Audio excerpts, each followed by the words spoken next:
Hallelujah. Salamat sa aming panauhin, Panginoon. Si Kayla Buisok, Panginoon. Salamat sa kanyang buhay. Nandito siya kasama namin to worship you and spirit and in truth. Bless her life. Bless mo ang kanyang pag-aaral, Panginoon. Ano man ang kanyang pinagkaabalahan sa buhay. Ang kanyang pamilya, kanyang mga magulang, Panginoon. I pray protection, safety, sa kanya, maging sa kanyang pamilya, at Panginoon, hindi lamang ito ang una at huling pagkakataon namin siya makasama.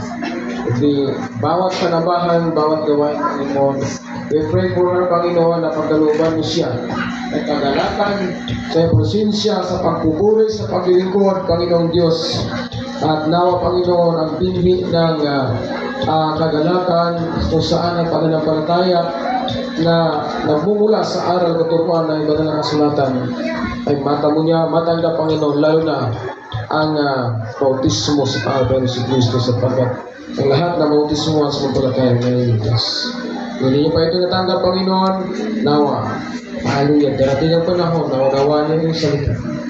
Ang kalunggan. In the name of Jesus. Amen.